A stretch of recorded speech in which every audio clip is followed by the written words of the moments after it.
All right, we'll go ahead and get started. I think Monday we'll go ahead and go over the exam instead of today. There's still someone that had an issue with the exam, so we'll definitely talk about it Monday, and then I'll get them graded over the weekend as well. I'm a little behind on the grading. I had my micro sections had a test as well, so getting them done. But we'll talk about the exam on Monday, and we'll go through the answers, some of the free response and things like that, or the questions that were a little more difficult for uh, the students. All right, I think I ended off on, let me see, incomplete dominance. Talked about the red and white flower. If they are mixed, so they're heterozygote for that trait, they show incomplete dominance or a variation of both of the phenotype. So remember, the phenotypes are going to be what's expressed by the genes or what's expressed by the genetic makeup of that individual organism, whereas a genotype is going to be the actual genetic makeup of that organism, okay? So remember, genotype is referring to like the RR, whereas the phenotype is referring to the red color, right? So the genotype here is going to be R, big R, little r, or heterozygote, right? And then the phenotype will be pink, okay? And again, this is incomplete dominance, okay? So there's incomplete dominance in human hypocholesterolemia. Okay, so this is referring to the LDL or low density lipoproteins. So if you've ever done like a lipid panel, they check your cholesterol. LDLs are the bad lipids or the bad cholesterols. You don't want them. You want higher HDLs or high density lipoproteins, and you want lower LDLs. So LDLs are receptors in the liver, promote the breakdown of cholesterol carried in the bloodstream. Okay, so LDLs, again, they'll promote the breakdown, and you kind of don't want that. It's not good, right? This process helps prevent the accumulation of cholesterol in the arteries. Having too few receptors allows dangerous levels of LDL to build up in the blood. Okay, so here's a genotype. Here, the HH, homozygous for the ability to make LDL receptors. Okay, so this is normal. The heterozygote, you have a mild disease. And then the homozygote for the recessive trait, the inability to make the LDL receptors. So you do need, again, these receptors, right? So this is showing a mild disease in the heterozygote and a full-blown disease with the homozygote. You see this as well with sickle cell, where the heterozygote would give you a mild disease, but it actually helps you to not get malaria. Whereas the homozygote, you're normal, but you will get malaria. And then the homozygote recessive will actually be a sickle cell disease, right? You're going to have clotting, you're going to have issues with internal cells rupturing, right? Your red blood cells will rupture. And it's just not a good disease to have, okay?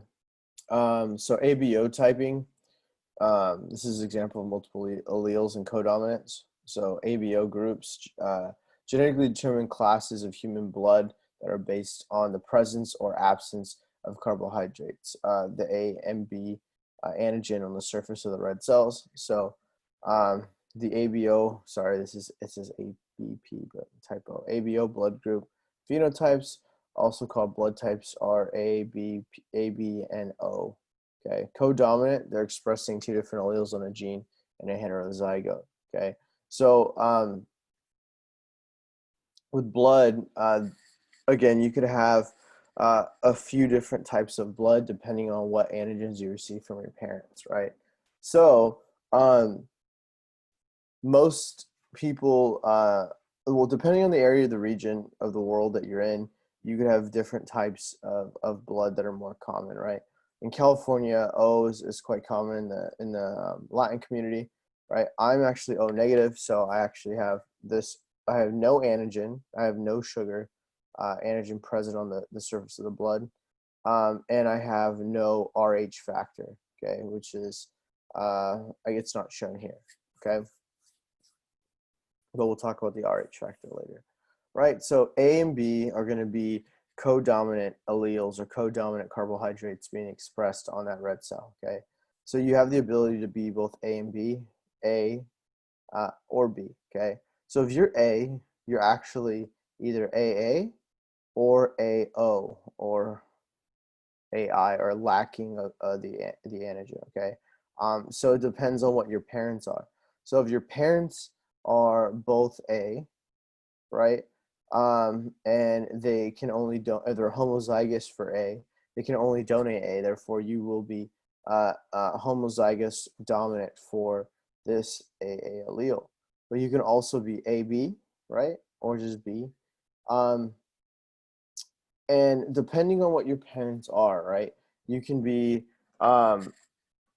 you can have a dad that's A and a mom that's B, and you could still be O, okay? And that's because that parent may be heterozygote for the A or the B allele, right? Because there can be still just have one allele or one sugar, okay? That's present there, right, shown here. So you can be BO and AO, and the parents can still donate that O antigen, right? If both your parents are AB, which is very rare, you don't really see AB too often, there's no way you could be O, okay? It's impossible. Not even if your dad or your mom, if either one of them is AB, there's no way you can be O, because one of your parents can only donate one of those alleles, okay? So that's important to note, okay? So again, A and B show codominance with each other. If you get A and B alleles, you'll show both. And then A and B outshine O, or they will overshadow O, where O is recessive. O is actually not even a trait technically. It is lacking the sugars, right? You don't have any of the sugars. And this is just showing the typing. So what happens also in your blood, you produce antigen or antibodies against the different blood groups that you do not have, right? So if you're A, you would produce antibodies against B, against the B antigen, right? So therefore, if you mix B blood in your serum, you'll have clotting or clumping because the antibodies are actually binding to the surface of those B carbohydrates, right? If you're B, vice versa, right? If you take some serum from a person with A blood and you mix it with yours, or blood from a person that has A blood, you mix it with your serum, you will have clumping, right? Because that A is going to be bound to your serum antibodies, and you will have the clumping of the red cells. Okay, if you're AB, you're considered the universal acceptor. Therefore, if you're AB, you go into the hospital. They can give you A or B blood. Okay, right here, if you see that, you have all the sugar, or all the carbohydrates present on the surface of your red cells. So you will not, excuse me, you will not make any antibodies to any different types of blood. O blood, you can only receive blood from someone that has O blood as well. If you are O negative, you are the universal donor. So again, I have O negative blood. I am technically the universal donor. I can only receive O negative blood, but I can give to A, B, or AB. Okay. So I can donate, but I'm screwed if I get in a car accident, right? I'm going to have to get O negative blood. I'm going to have to rely on someone else with O negative blood to donate in order for me to survive that or get a transfusion.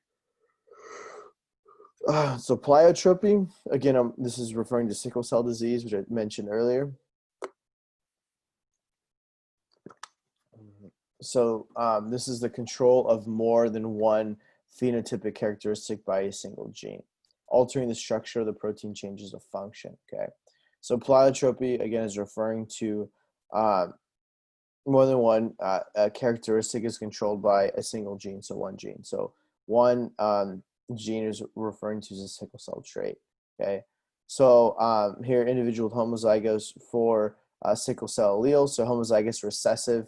This recessive trait, you have abnormal hemoglobin.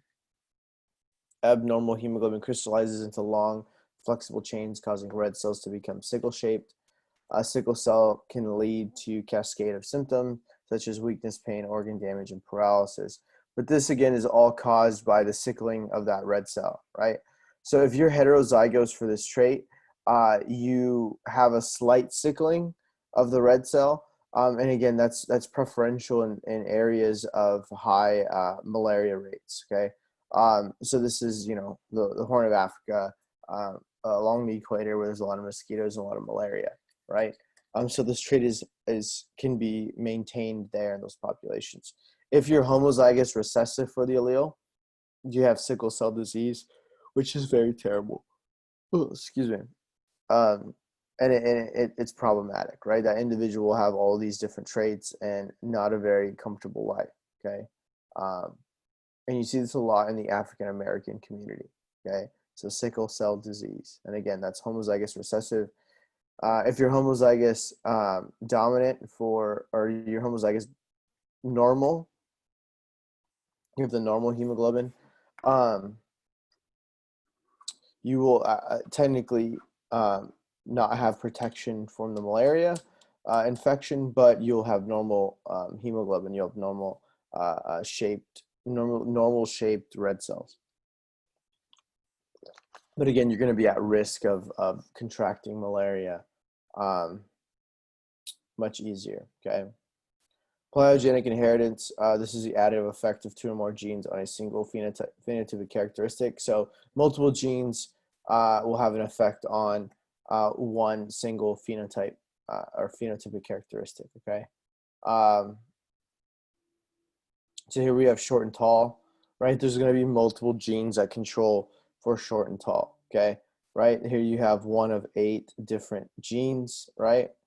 And these short or these absence of these genes can definitely determine whether or not you're going to be tall or short, okay? So multiple different genes can control whether or not you're going to be tall or short, right? The added effect of both of these genes here, if you have, all of the tall factor, you can get someone that's very, very tall. So sometimes you'll see short parents with really tall kids, and you're like, wow, how is that male or female over 6 foot when their parents are both 5'5"? Again, you can have these genes that kind of add up, and that person gets lucky and gets really, really tall. Okay. So again, this is going to be pleiogenic inheritance, where you have multiple genes contributing to one phenotype. The phenotype is tall or short, okay? So there's a difference there, right? Sickle cell, more than one gene for, or one gene for more than one phenotype, right? Here we have more than one gene for a single phenotype, right? So again, sickle cell is one gene, multiple phenotypes. This is reversed. Multiple genes, one phenotype, okay? Right, and here you have, again, typically you'll have the middle ground reached. You'll have an average rather than having someone that's very tall or very, very short. Right, but every now and then you'll have extremely tall people, even without tall parents. And again, it's just the additive effect of those different traits. Okay. So epigenetics is kind of a new thing. So inheritance of traits transmitted by mechanisms not directly involving the nucleotide sequence of a genome frequently involves chemical modification of DNA bases and or histone proteins. Okay, so this is mainly referring to things that your parents do that contribute to your own genetics. Okay, so it also depends on you yourself changing or your lifestyle or changing what you're doing to affect your genetic information or genetic traits as well. So things you do in your own lifetime that can control whether or not different, different genes are turned off and on, right? And this can be controlled by diet. This can be controlled by your exercise level. Can be controlled by different stresses, right? And you can see this especially with individuals that have extreme diets, or individuals that have extreme workout regimens, or people that have been put through very, very, very, very, very traumatic events. Okay. And you see these different epigenetic characteristics that are expressed either in their lifetime or passed on to their kids. Okay. So yeah, there's been a few papers that I've read, and it's very interesting. But again, the main ones that I've seen were heavily based on either the exercise amount of that individual as well as the diet. Okay. And that will control a lot, right? So this is kind of showing the epigenetic traits as a result of environmental influence, including choices such as hairstyle and color. Even identical twins can look different, right? And these are going to be a prime example of epigenetic characteristics, right? You could have two twins, and they can start developing much different phenotypes depending on their lifestyles, right? The hair color, again, it's kind of like a fun thing the book kind of talked about. But, you could have a twin that is really into extreme fitness. Like, let's say the twin does triathletes, and the other twin lives a normal life, right? Where they don't do extreme workouts. There are going to be different genes and genetics that are expressed because this person is going through such stressful workout routines, right? And again, depending on the genetics that are expressed, different genes can be methylated or unmethylated. The histones can be, or you're going to have different genes that are expressed depending on what you're doing in your life. Okay.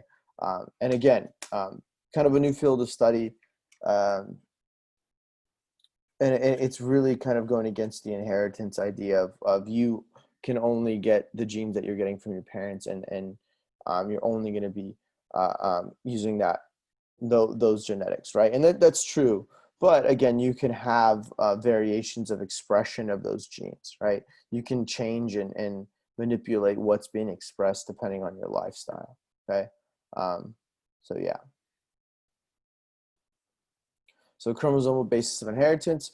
The chromosome theory of inheritance, a basic principle in biology stating that genes are located on chromosomes and that the behavior of chromosomes during meiosis accounts for inheritance patterns, okay? So here's referring to just how you're going to be picking up your genetic information, what occurs during the first generation from your parents, and where they donate the gametes, right? So here you have gametes, the fertilization of the zygote, right? And you have the genetic, the chromosomes that are being donated, right? And again, these are going to be homologous chromosomes. So they're going to be linked together inside of that cell, right? So big R is coming together with little r, and then big Y is coming together with little y. You have the heterozygote being made here after the or the parental generation, right?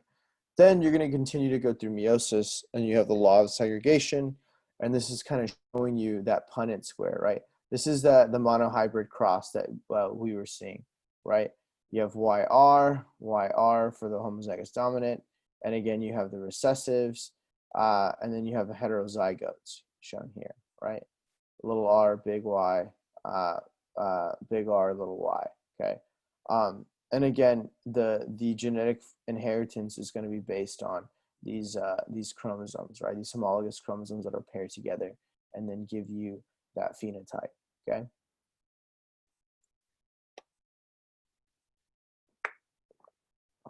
All right, so linked genes. So linked genes are genes located close enough together on a chromosome that they are usually inherited together. So we also have something called sex-linked genes, a gene located on a sex chromosome, right? And if you didn't know, we as humans have two sex chromosomes. Males are XY, females are XX, right? So males are typically affected by X-linked chromosomes because they only have one X chromosome, right? So if you get one bad X chromosome and you don't have another X chromosome to back you up, you will express that trait, right? And women can be carriers because women can have one good X and one bad X and then donate that bad X to their sons, and then you could have issues, okay? Right? So here you have the Y and the X, and I'm sorry guys, women have a much bigger chromosome than men, right? Men have a little tiny chromosome here. It's just itty bitty. So much smaller, there's much less genetic information present on that Y chromosome, okay? So again, males are typically affected by the sex-linked traits. You could have a female that is affected, but the male will have that trait, okay? And that makes sense, right? Because a male would have to be expressing the disease phenotype or the recessive phenotype, right? For the female to even get that disease. So what we typically have is color blindness, okay? We see this with males more often than females. I'm not colorblind, so I can see that letter 7 or that number 7, letter 7. Geez, number 7 right in the middle of this this chart. But color blindness is sex linked, right? Males typically are colorblind. So what happens in a colorblind individual, right? So we use the uppercase N for the dominant normal color vision and the little n for recessive, right? And what you have here is a male and a female, right? And they mate. You have the disease phenotype here from the male and the non-disease phenotype here with the female, okay? So here you have a male that is colorblind. But if you are a female that has 2 normal X's, you can still have normal male children, right? And you will, because you will donate, the female will donate the good X chromosome, whereas a male can only donate the bad. But one thing that you do see is that these females are all going to be carriers for color blindness, okay? So in the next generation, you have the females that have children. They mate with a normal male, okay? And what you have is you'll have you'll have a 1/4 chance of a normal female. You have 1/4 chance of a carrier female. You have 1/4 chance of a normal male, and then you'll have 1/4 chance of a male suffering from color blindness, okay? So this is how this occurs, right? Females typically will be the carriers, and then the males, depending on whether they're normal or not normal, will have that either donating the bad X or the good X, right? So if you get a colorblind female to mate, right? All of her children, if they're male, will be colorblind. There's no way to escape that, right? So if the female is colorblind, all of her male children will be colorblind as well. There's just no escaping that, right? Whereas if a male is colorblind and he mates with a normal female or a female that's a carrier, there's still an opportunity for the trait to be missed, okay, or that color blindness to be missed, okay. So hemophilia. The photograph shows Queen Victoria's granddaughter Alexandra's husband Nicholas, who was the last Tsar of Russia, their son Alexis, and their daughters. Notice that Alexis inherited the allele of hemophilia that had been passed down from 3 generations, right? So yeah, hemophilia, again, a bad disease. It's the lack of clotting in the blood, so you can bleed out. Again, you see that this is an excellent trait. You have Queen Victoria.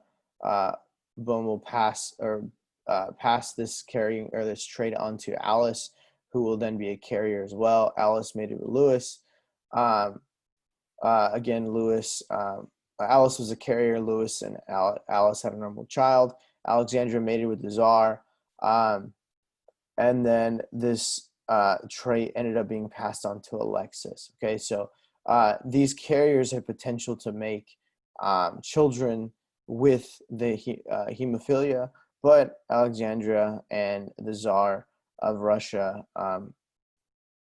only donated that bad trait onto or to Alex, given that all these females were carriers for this trait. Okay. All right. Any questions? I know we're going to do a dihybrid cross because this is going to be important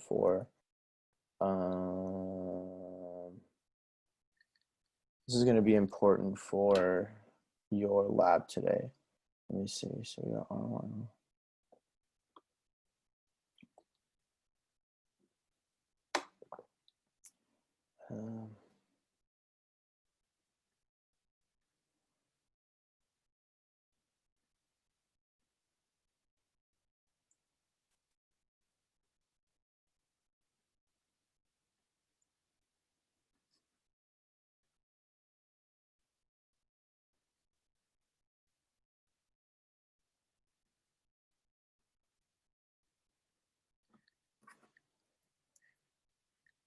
Let me see the traits real quick.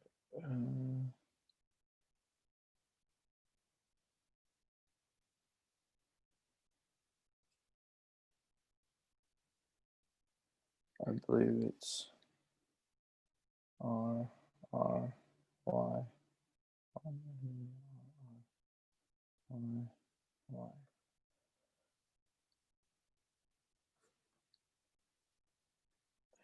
One second. Let me see if they did it. Oh, they're doing it. They crossed the F1 generation. RY, RY. Oh, okay. They're all going to be heterozygote. All right, let's do it that way. That works.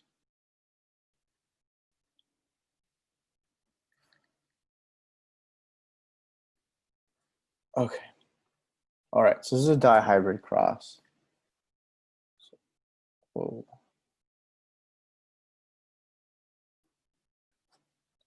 Oh, that's not really good. So dihybrid cross. All right, and you're going to be crossing R, R,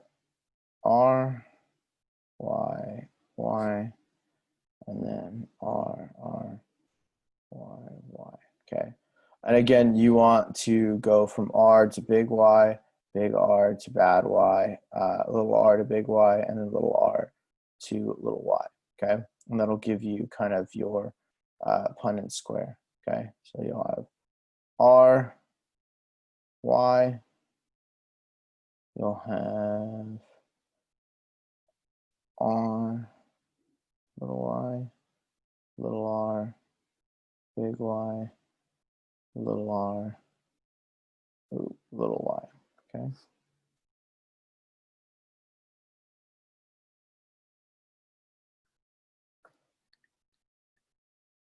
I do not like my little tablet right now.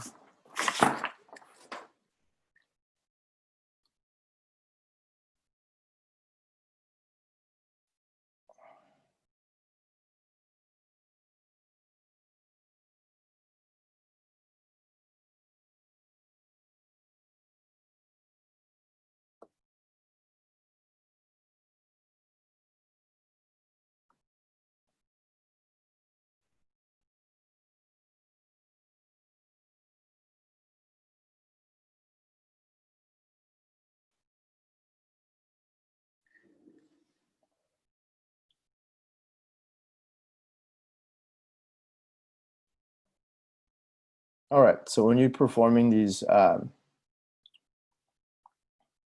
this dihybrid cross, I'm just gonna write down, it's gonna be the same exact kind of pattern that you do. You just follow what you see for what's able to be donated to the children, right? And then you can write down the phenotypes and the genotypes, okay?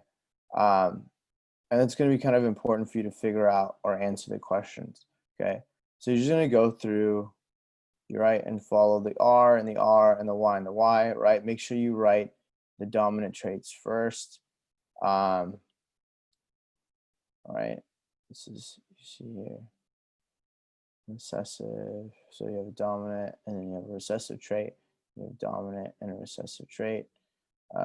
Dominant, recessive, and then you have recessive, recessive. Okay.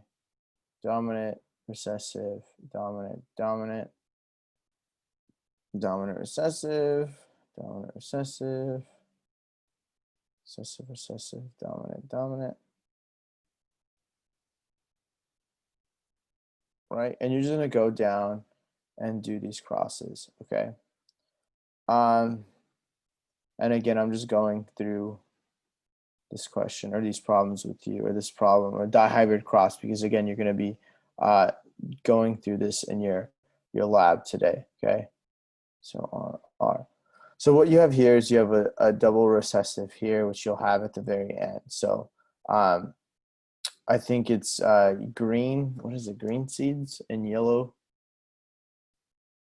Green and yellow are going to be the dominant, or yellow is a dominant, and then green is that recessive. Let's see. So,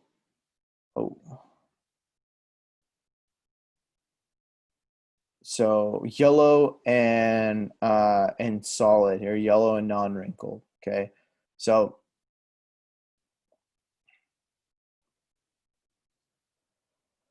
yellow and non-wrinkled are going to be the two phenotypes, right? So here you'll have yellow and non-wrinkled. Here you'll have yellow and non-wrinkled. Here you have yellow and non-wrinkled. Here you'll have yellow and non-wrinkled. Same here. This you'll have not wrinkled. You'll have green. Okay, so this recessive trait here, you'll have two Y's. You'll have green. Okay, here is going to be yellow and non-wrinkled, and then you'll have non-wrinkled, and you'll have green again here, and you go down all the way to that recessive trait, right? Here you'll have not wrinkled and yellow, or wrinkled and yellow, sorry, and here you have wrinkled and green, right? And you should be able to identify what these genotypes are and what these phenotypes are, right? The phenotypes are going to be what's expressed. So phenotype is referring to the seed color as well as the seed shape, right? Either wrinkled or non-wrinkled. And you should be able to identify the different genotypes and phenotypes, right? So the phenotype here would be homozygous dominant for the non-wrinkled, and homozygous dominant for the yellow, okay? Whereas here you have heterozygous for both the wrinkled and the yellow, or the color, okay? And you should be able to identify the genotypes and the phenotypes, right? If I ask you to pick out one single genotype in the middle of this Punnett square, you should be able to tell me what the phenotype is, and vice versa, okay? If I give you a phenotype and I told you crossed the F1 generation together, and I asked for a specific genotype in the Punnett square, you should be able to tell me the relative ratios of each, okay? So just be able to perform this, right? You're going to need to be able to draw this out or write this out and get this done for your lab, okay?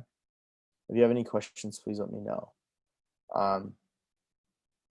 Again, if you need help in office hours on Thursday, just send me an email. Again, those office hours are for my micro course, but I'm more than happy to have you come in and get things done there, okay?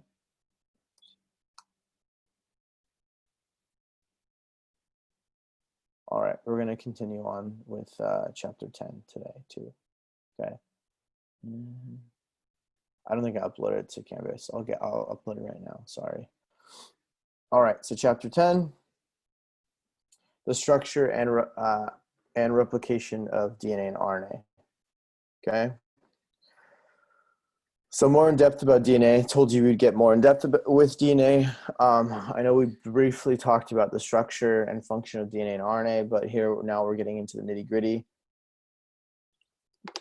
and understanding the role of DNA in inheritance, okay?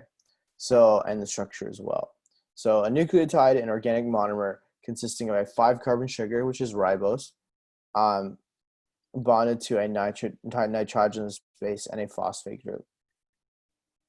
Nucleotides are the building blocks of nucleic acids, including DNA and RNA, right? So we talked about the difference between DNA and RNA. It's in that 5-carbon ribose sugar, right? DNA is deoxyribose, so at that 2-carbon, that second carbon, we don't have that OH group, whereas in RNA we do, okay? Polynucleotide is a polymer made up of many nucleotides covalently bonded together, okay? And this is that phosphate backbone, which we'll talk about right now. So the sugar phosphate backbone, this is the alternating chain of sugar and phosphate, which DNA and RNA nitrogenous bases are attached, right? So we'll see that phosphate backbone here, right? You have a sugar and a phosphate group, okay? So the sugar and the phosphate, again, are going to be covalently linked together, a covalent bond. Remember, we talked about ionic and covalent bonds, whereas covalent bonds are going to be the important bonds in organic molecules. So what you have here is DNA. We know this is DNA because this ribose sugar here, you lack the OH group, all right? So again,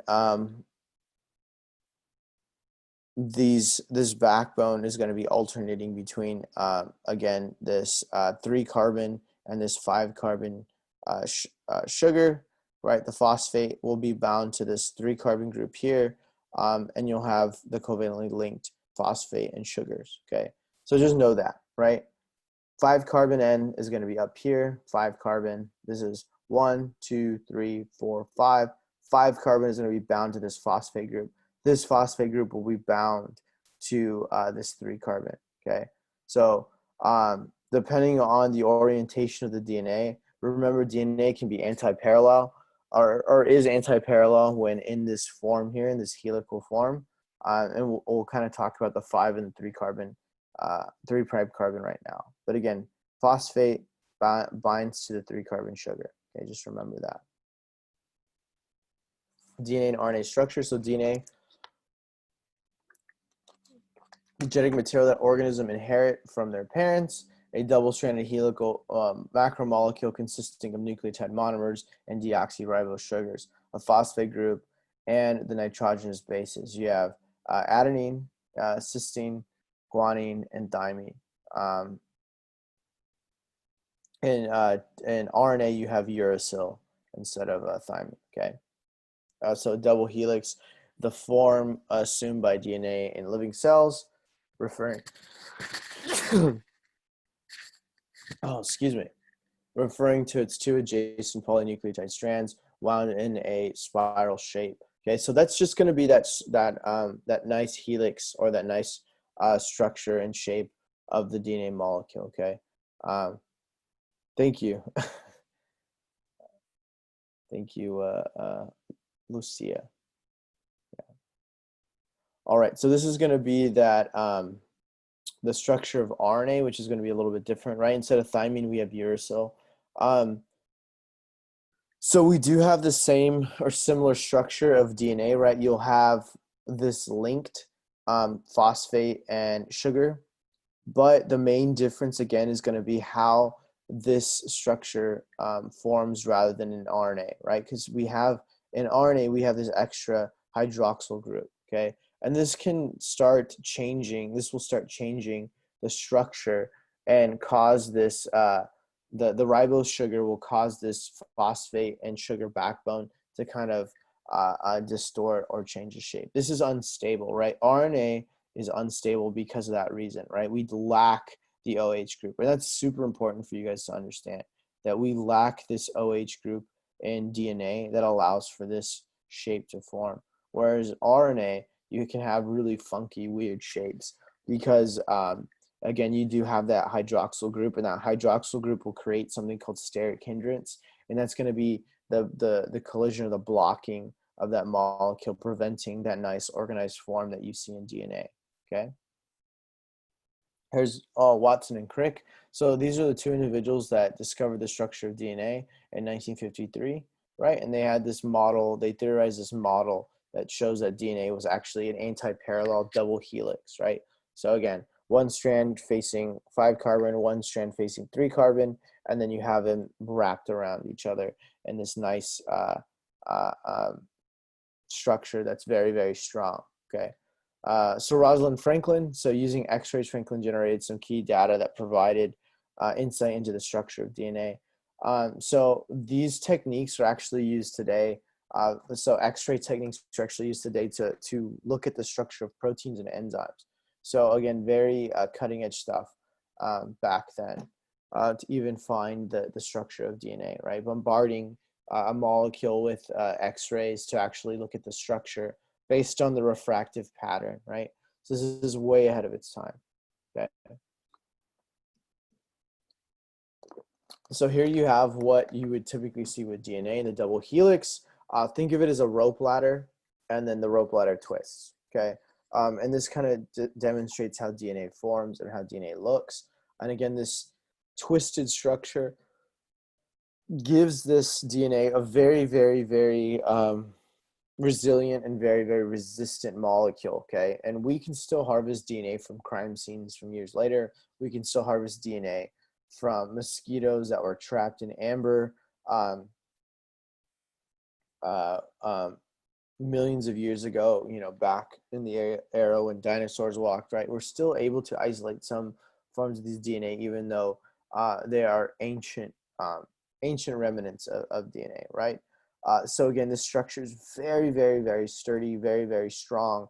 And again, this makes sense because if you're going to live, the organism is going to live its entire life uh, with this set of genetic information. Um, you want the DNA not to be damaged, okay? And this goes for radiation damage. This goes from oxidative stresses, right? So this is why people eat antioxidants. They don't want the oxidants, the hydroxy radicals to be destroying their DNA, right? Sun, UV radiation, gamma, X-ray, all of those things can destroy DNA, okay? And again, if you destroy DNA, you essentially affect the protein, right? Therefore, you can develop issues with the cell. So either with the proteins or you can develop cancers, right? There's a lot of issues that can happen if you change the DNA. So this structure that's very, very sturdy allows this DNA to be conserved and prevents the DNA from damaging, okay? So structure is very, very, very important, right? So here you have the ribbon model of DNA. So it's just showing the double helix as well as the bases that bind. Excuse me. So if you remember, these are going to be alternating bases, right? Cytosine to guanine, adenine to thymine. These are going to be the hydrogen bonding events that occur that also keep the two strands together, right? So the bases are going to be pairing with each other, right? So here you have the hydrogen bond. And I actually prefer this atomic model much more than the ribbon model, right? This shows you the exact structure of how DNA is, okay? So you have one strand that's straight. You have one strand that's going to be anti-parallel to the other strand, right? Like this. And what happens is you have this 5 carbon end, right? 5 carbon end is referring to 1, 2, 3, 4, or 4 right here, and then 5, okay? So 1, 2, 3, 4, and 5. This 5 carbon end, right, is going to be the facing upright, what I like to think of it as facing upright. And then you have the 3 carbon end, right? So this 3 carbon right here, so remember it's 1, 2, 3, 4, and then 5. This 3 carbon end is going to be the anti-parallel end. And again, the bases are going to be bound in the middle, these hydrogen bonds, adenine to thymine, guanine to cytosine, and these are going to contribute to the structural integrity of that double helix, right? That's going to keep those two strands together, right? The anti-parallel strands together. Again, very important, right? The hydrogen bonding as well as the backbone as well as the twisting. This is going to be very, very important to keep these strands together. So these hydrogen bonds are actually very, very weak in reality, but when they're formed in this helix structure, they're very strong, okay? The hydrogen bonds are not strong, but that helix structure is strong. It'll keep that DNA together, okay? We can actually heat DNA up and it'll unravel. The sugar phosphate bonds will stick together, whereas these hydrogen bonds will be broken or will be released from the heat, right? There's enough enthalpy, or there's enough heat to cause these hydrogen bonds to break, okay? Again, so just know that we do have the orientation is anti-parallel with DNA, okay? So one strand going up, one strand looking like it's going down, and then you have them wrapped together in that that double helix, okay? So DNA polymerase, an enzyme that assembles DNA nucleotides into polynucleotides using a pre-existing strand of DNA as a template, okay? So DNA replication uses DNA polymerase. This is the enzyme responsible for DNA replication, okay? So do know this, DNA polymerase. So what I like to think of it as DNA making DNA, okay? DNA to DNA, right? We have RNA polymerase, which we'll talk about later, which is DNA into RNA, right? But here we have DNA replication, so DNA into DNA. So DNA polymerase, DNA into DNA, okay? So that's important to understand. So DNA replication is called, it's semi-conservative, okay? So what happens with the semi-conservative strands are you have two templates, right? You have two events of copying the new daughter strand, right? You have one daughter strand here, one daughter strand here, and then eventually you have the segregation of those two strands, right? But you'll have these semi-conservative parent strands. So you have one parent and one daughter being paired together. You have another parent and another daughter strand being paired together as well. So there are two new strands being made, but again, they're pairing with they're pairing with the old parent strand, okay? So this is, again, semi-conservative replication, right? You have the original strand here. You have the parent and the daughter strands being copied, right, at the origin of replication. And then again, you have a parent and a daughter, a parent and a daughter, okay? So therefore, you have semi-conserved replication, right? If the two parent strands came together and the two daughter strands came together, that would not be semi-conservative. That would just be two whole separate genetic copying events, right? But here you have, again, a parent with a daughter, semi-conservative, okay? That's what this is referring to, okay? So kind of know how this occurs, right? So each of these parent strands are going to act as templates, and these templates, again, will then pair with those daughter strands and then make completely new separate strands of DNA. One half new and one half is going to be from the original strand, okay? Very important, all right? And again, this DNA replication occurs when the cell is ready to divide, okay? 1 second, I want to see the time. Oops.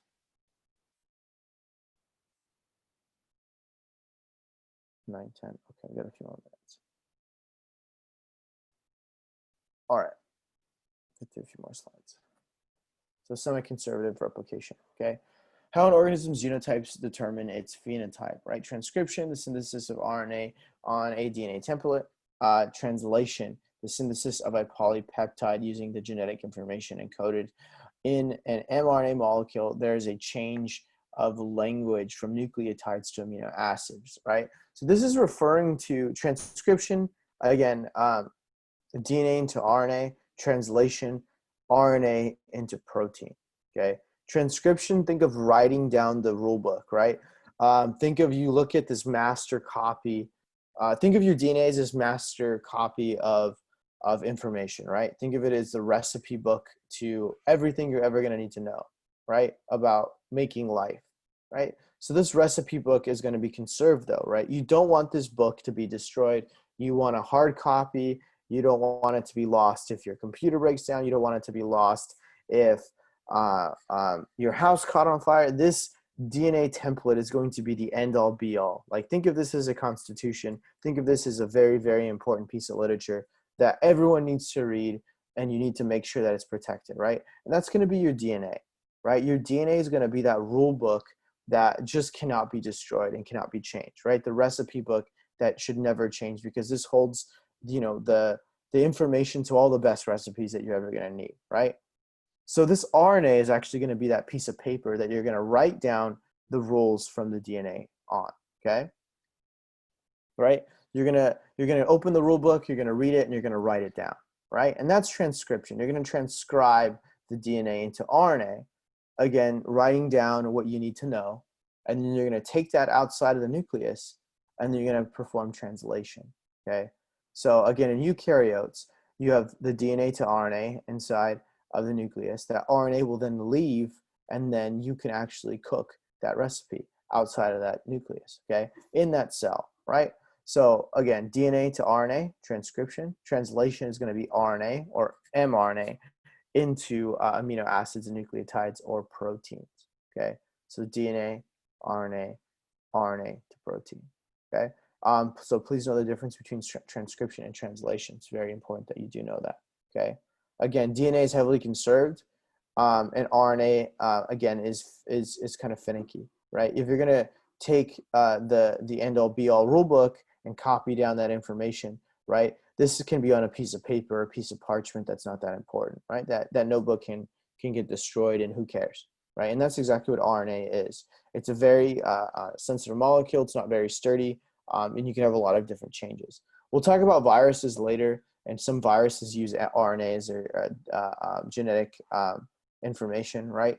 But again, for in life, in animals and single-celled organisms, DNA is going to be that main source. It's very sturdy. All right, so the flow of genetic information in a eukaryotic cell, a sequence of nucleotides and DNA is transcribed into a molecule of RNA in the cell's nucleus. The RNA travels to the cytoplasm where it is translated into the specific amino acid sequence of a protein, right? So again, DNA to RNA occurs in that nucleus, right? We talked about the nucleus. And these nuclear pores are going to be where mRNA leaves to go outside and find a ribosome. Okay, remember ribosomes are what mRNA plug into in order to make protein. Okay, so again, inside the cell, you have DNA to RNA transcription, and then outside is translation, right? mRNA travels, plugs into a ribosome, and makes that protein. Okay, so just know this kind of general process of DNA to RNA inside the nucleus, and then you have RNA to protein in the cytoplasm. Okay, so with a ribosome, either the ribosome is going to be associated with that endoplasmic reticulum, or it can be a free-floating ribosome in that cell. All right. So again, here we have DNA transcription occurring, right? Transcription to RNA. One of the main things that we have instead of thymine, right, is uracil. Okay, so uracil is going to be what is found on RNA rather than thymine, which is found in DNA. Okay, so just know that RNA is a little bit different than DNA in that it loses that DNA does not have that OH group on that 3' carbon, or that 2' carbon, and it also does not have thymine, right? RNA has uracil, right? So adenine to uracil, cytosine to guanine, again, is going to be very important.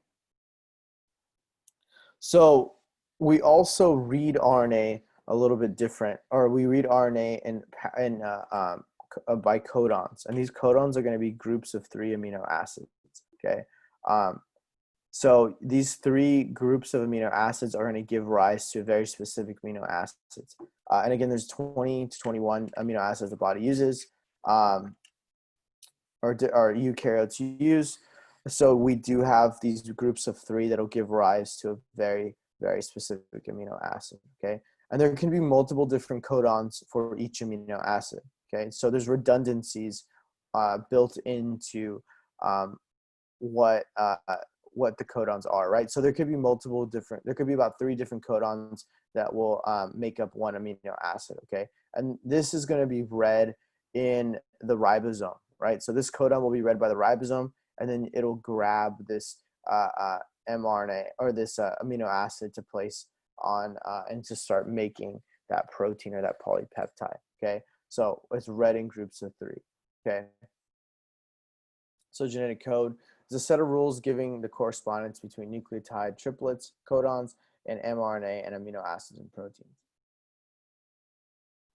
Again, we have DNA polymerase, and now we're going to talk about RNA polymerase, an enzyme that links together the growing chain of RNA nucleotides during transcription using DNA strand as a template, right? So again, DNA to RNA. But RNA polymerase is going to make RNA from DNA, where DNA polymerase is going to be DNA to DNA. Again, very different. This is important in protein synthesis, enzyme synthesis. DNA polymerase is going to be important for cellular division or meiosis, right, in your gametes, right? So DNA to DNA. So here are those redundancies in the code that I was talking about, right? So you're gonna have C or cysteine, uracil, uracil. These are RNA codes, right, in triplets. That will equal leucine, right? Proline has 4 codons that are redundant, right? Serine is gonna have 4 codons. Phenylalanine here has 2 different codons, 2 different triplets that are gonna give you the same amino acid. So those redundancies I'm referring to are the codons that are going to be giving you that individual amino acids, right? So there are multiple, some of them like histidine have multiple different codons that'll give you that one specific amino acid. You also have AUG, which is going to be that start codon that will always give you methionine. So methionine, again, I kind of talked about a little bit about the amount of amino acids that are present.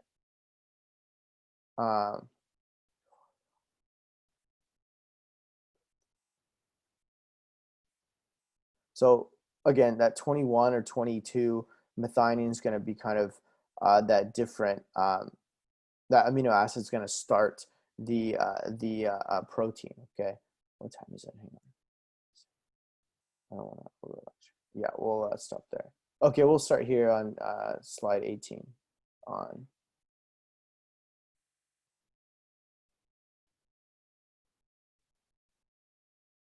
Oops.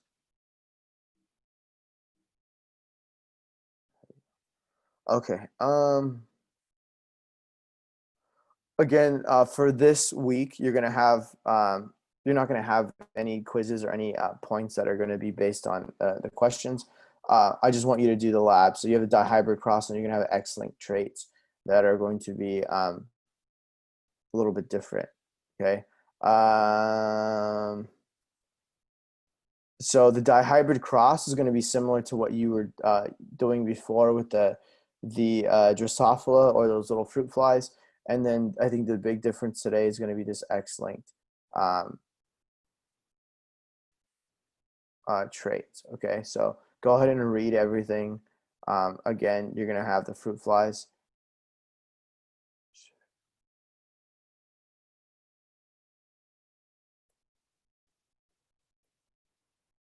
And you're going to answer the questions. Okay, so the main thing here is the male and female ratios. So just be able to collect the data and understand, the differences in the phenotypes between X-linked and non-X-linked traits. Okay, so you're doing a dihybrid cross with fruit flies again. So the dihybrid cross is a little more involved. Be able to do a dihybrid cross. I will test you on this when the time comes. Okay, so kind of keep that in mind. All right. Any questions?